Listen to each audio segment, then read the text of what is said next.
All right, so let's talk about the Raiders. The NFL week 2 is in the books. What's your guys' record? We're 2-0, baby. 2-0? Yeah. When was the last time you said that? 2016. And before that? 2012. Yeah, it's been rough, it's bro. been rough, Yeah, right, it's not a fun time. So, what is your assessment of your team? Do you guys have a young team chance to win the division, playoffs? I think we can make the playoffs. Playoffs? Yeah, just because they extended. Because my thing is like, it really like these next 4 games are probably the most important this season, which is like really weird to say because everyone is like super focused on back halves when it comes to like finishing out seasons. Yeah. But the Raiders have like a super top heavy schedule. So like the first half of their season, playing a bunch of playoff teams that like have made the playoffs over the last 3 or 4 years. So, I mean, depending on how we kind of finish up over the coming weeks, it'll give me a better assessment in terms of where we're going to be at. Right now, I'm going to say that we're going to make like that last. What are you saying? 10-6. I This feel is like a good start. Yeah, no, for real. Like I think beating the Saints, that's impressive. Yeah, it was super and big. Who did you guys beat week 1? The Panthers. Okay, not convincingly. That's like the opposite ends. Yeah, it was weird. No, it's good. The Saints kind of reiterates the Panthers. Right. No, I think I think 10-6 would be probably like best case scenario. Yeah. Last time I was here, I think I said like 8-8, 9-7. Yeah. Something like that. I think now I'd probably like best case scenario, I'd bump the 9-7 to a 10-6. If you guys beat the Patriots, I think, and go to 3-0. Yeah, I think we can. Though. Then we're talking about. Yeah, I think we can. Though. Then we can really get hyped. I mean, yeah, I'm a free agent fan, but I'm saying. The next 3 weeks, most specifically, because week 6 is actually a bye, so I'm tripping off that. But like the next 3 weeks, it goes Patriots, Bills, Chiefs. If we can go 2 out of the 3, then we're in business. Yeah, we'll be in business. I think at that point we might be looking like at a 10-6. Shit, maybe an 11-5 if I'm really tripping out. Like yeah. Because like I said, back half is a little bit easier. Broncos have been hit with injuries. Yeah. Same with the Chargers. The coach wants to keep playing Tyrod Taylor. Yeah, man, that was that's we'll touch on that for a little bit, but like that's a tough one. But they play the Dolphins, and a few other like sub 500 teams. So ideally, and I mean, who's really gonna be competing for? I had the Texans not making the playoffs, and they're 0-2 right now. Mm-hmm. So that's one team that a lot of people had competing for the for that playoff spot. I think a lot of those people were like really early picks. That was like pre D-Hop trade, man. Because like we said it last time. What the hell is the coach doing? Yeah, exactly. Coach Gene. Like as a Clipper fan, I can tell you that when your coach is your general manager, you're not in a good place. So the Texans. You're not in a good place. Not in a good place. Yeah. Yeah, bro. I mean, the Texans are struggling, which sucks to see because I really like Deshaun Watson. Yeah, no, honestly, I think he's the top 5 QB in the league. Oh yeah. And I just every time I see him, he has no time in the pocket. He's always running for his life. Yeah. Now he has no receivers. Cook is one concussion from probably ending his career, right? No, just dying. Like not even. Like I'm sorry, but man has so many. That's so rough, dude. Honestly, I've seen the guy get concussed in the Super Bowl, like on multiple weeks in the playoffs. He reminds me of like Jordan Reed. Like, when is enough?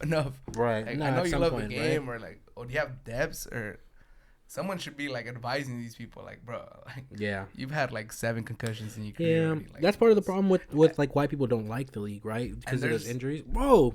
This last week, 7 torn ACLs. Yeah, a lot of it has to do with no off season, no preseason, and all that stuff. But I mean, it's just football's rough. Yeah, honestly, bro, I think they should probably potentially get rid of kickoffs, and you should just start automatically from the 25-yard line. Or they should do that XFL onside kick. You gotta convert a 4th and 15 or something like that. Yeah, bro, because. If you explain to somebody the concept of a kickoff to somebody that's never seen football before, they'd be like, that sounds extremely violent. Yeah. Like, people are running 80 yards downhill as fast as they can to just stop you. Yeah, and then the other person's not really... the receiving team is just kind of sitting there waiting for impact. Yeah, just taking it. Yeah, because they're not gonna run forward because they gotta build the wall, bro. They're just it's so bad, bro. It's so bad. My God. That's like if you really think about it, it's like that is. And a lot of the hardest hits come like on punt returns when they don't fair catch and they should fair catch. And they just sit there and just open target. Just run me over, Scotty, please. But yeah, I mean, just to finish up on Cooks, like I feel like there's different levels of concussions. There's some of them where like, oh, he hit his head, he goes to the sideline, he's kind of a little woozy. And then there's some when you get laid out and you're laying on the floor and you fear for that man's life. Yeah. I saw Cooks have had like 2 or 3 of those, and I'm like, okay, buddy, like, and even as a receiver, I don't think he's that good to support Watson. Like, he's not elite. So to tie everything up, I don't have the Texans competing against your Raiders for. And then who else is there? Like the Bills, they're probably gonna be there. Yeah, they can probably take like a 4 or 5. But if you guys beat the Patriots, then now the Patriots are 1 and 2, the second team, and now you guys have a 2-game lead on them. We're right now in 5th place in the on the playoff. Yeah, which is very early, but right. But I mean, like, just looking across, I mean, I feel like you guys have a better chance of making the playoffs than the Chargers, just because your QB situation is more secure, more experience. The Broncos, too many injuries, they're pretty much done. The quarterback got hurt too. Yeah, he's out for like a couple weeks. Cortland Sutton's out for the season. So just looking across, it's starting to shape up. Like playoffs should be like, like what is this, year 4 or 3 for Gruden? Yeah, this is year 3. Year 3, yeah. So I mean, this is when you start developing something. You actually like these are your players. This is. Yeah, no, bro. I mean, did you watch the Monday night game against the Saints? I watched the whole thing. I mean, we looked pretty good, bro. Like the first quarter was rough. Don't get me wrong. Exactly. I think that's what made the win more impressive. Yeah. Like, I mean, obviously, complete 4 quarters win is impressive. Like from the beginning just dominance, right? Yeah, but being down like 10 points, yeah, and then the Saints looked like they were just moving the ball with no resistance from the Raiders, right. And then for you, like, it looked bleak. I kind of wanted to hit Dude, you I up. was really scared. I was like, great, like, is this really how we're gonna go? You said Carr was out week 9. Yeah, bro, because bro it was looking bad. That's what I'm saying. Yeah. So that's what makes it more impressive. That gives me the sense that, you know, players believe in Coach Gruden. Coach Gruden has like complete hold of the locker room. Yeah. Like no one's like really holding just down an their absolute heads. Influence. Yeah, and then with no veteran wide receivers, you basically have 2 weapons, and then everyone just, you know, hunkered down and got the dub, which is very impressive. Yeah, I think we've very much become like exactly what John Gruden's wanted us to do, but it really took, again, to your point, 3 seasons, new general manager, drafting, getting rid of old players, and coming in with just like new, young, and making bold moves too, like trading Khalil Mack. Yeah. In retrospect, it was so worth it, bro. Yeah, like it was a Jacobs great. Out of it. Yeah, we got a few picks out of it. Yeah, so you got it's a lineman, maybe. I forgot. I saw the breakdown of what we got. We got a chunk. Yeah, we got a chunk back. So I mean, that was, again, in retrospect. Hindsight is always 2020. So it was really great. But I remember like being there that day, and I was like, bro, we fucking traded Khalil Mack. Like, why did we do that? That doesn't make sense. Like. And then John Gruden, I remember the week afterwards, he was like, there's not a whole lot of great defensive ends. And I'm like, bro, we just traded the best one. Like, that was the funny. best one. Yeah, that was funny. But, I mean, here we are now, 2020. I think they did a really good job in terms of just, like, putting a lot of money and investing in a solid offensive line, and then getting a bruising running back, and then getting options outside to kind of open up the rest of the field. And that's what, I mean, that run game, Gruden's built on that. Yeah. Yeah, Josh Jacobs, bro, is an animal. He's really a beast. And Waller. Yeah, Darren Waller is, bro. My thing is, like, he's great. I got to apologize. Because on the last time you were here, you said he was the top 3 tight end. And there was hesitance. I mean, there is other good. Andrews, I want to give him a shout out. He is in the conversation. But the way your man Waller is playing, man, he's bro, I try to tell hella people. I try to tell everyone. Hey, I had him 4 or 5. But no. No, you did not. I will hope you watch that thing back, because you said he was not, because you actually didn't even have, you had Zach Ertz at number 3. And then you had Andrews at number 4. And then when I said top 5, you were like, oh, no. We'll see. We can play it back. But I get, bro, yeah, it's super impressive. Does it fit you? No. Okay. All right. It's super impressive, though, in terms of like just what they've been able to do. Yeah.